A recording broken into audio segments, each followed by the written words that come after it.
Yeah, I founded the company in 1987. And prior to COVID, we had a footprint in 5 countries around the world. Initially, we started back in 87 working with global, 50 companies, essentially. Over the years, we've kind of moved from a focus on what at that time was telecom, and we're pretty agnostic now in terms of market sector. Pharma, hospital administrators, oil and gas, energy, retail, specialty retail. I mean, fintech. I mean, it's really broadened out. So my focus in the work that we do is on leadership development. And a large part of that has to do with how do we implement strategic plans in an organization, large or small. And it's the leadership function that actually causes that to happen, either elegantly or with all kinds of unintended consequences.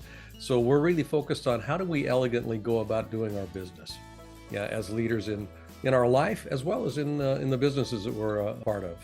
Yeah, I've been doing this work for about 40 plus years. I started, my background educationally was marketing and international business. I went to school, here in the US as well as in Europe.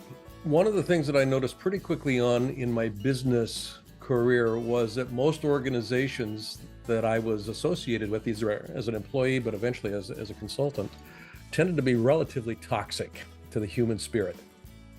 And by that, what I mean is they treated people as cogs in a wheel, replaceable cogs in a wheel that were intended to produce results. And the results in the organizations took primacy over just about anything else and began to translate into shareholder primacy. Again, in publicly traded companies, the investors, were in the catbird seat.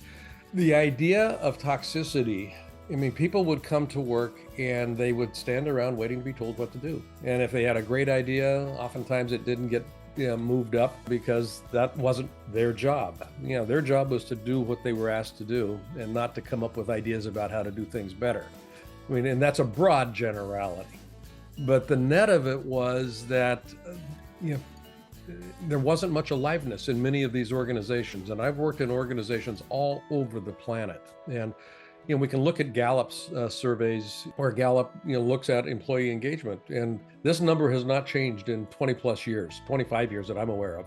87% of employees globally are disengaged from the work that they do, and emotionally disengaged. Now, they'll go through the motions and all that sort of stuff, but it's the emotional engagement, and we pay an enormous price for that. Leaders around the world, or companies around the world, spend about $43 billion a year on leadership development programs with the intention of closing that gap, shrinking that 87% of disaffected employees. And it hasn't changed in 25 years that I'm aware of. We've missed the mark because we're not paying attention to the right things. My business model historically was one-to-one business to B2B. And as a consequence of that, there was no mailing lists that were developed. I mean, none of that happened. Everything that we did for 30 plus years was off of referral. My oldest client has been with me for 30 years. And as they've grown, we've done more and more work with them. So the average tenure on our client base is around 10 to 12 years. So there are not a lot of churn. We work with firms, and then we will stay with firms because we're actually enhancing the way that they do business, and they appreciate that and they recognize it. COVID changed everything. In 1919, probably 95% of my book of business, or our book of business, disappeared overnight. We were primarily working internationally, out of the US. And so I had to start looking at just, okay, how do we go to market? How do we begin to take this message that we work with around what we call compassionate capitalism and make it more visible? And the B2B process was not amenable to that conversation. So I started looking around, and I knew Taylor. And so we started talking, and this TED Talk idea. So I thought, well, this may be a way to get a broader net cast out there about some of the work that we're doing, not so much what we're doing, but the idea of how it could be different, which is part and parcel of why we do what we do, because it can be different. If business leaders begin to recognize that there's a different way of leading their organizations. So that idea of casting a wider net. We were looking at driving traffic because, again, this was a business model shift. That's not how we typically went to market. So we started looking at, okay, what are the channels out there that we could actually leverage? Yeah, and so the social media, I mean, the traditional social media platforms, and again, we didn't have a presence there. It was kind of by bootstraps, kind of picking ourselves up and saying, okay, well, how do we do this? And, the Facebook, the LinkedIn, we ran some ads and whatnot, Instagram, and I wasn't willing to buy traffic. That was not going to be consistent with our value structure, but also it's just not sustainable, in my experience. So we wanted to do this organically, and we had, fortunately enough runway in front of us that we could afford to do that. And it wasn't going as quickly as I would have liked.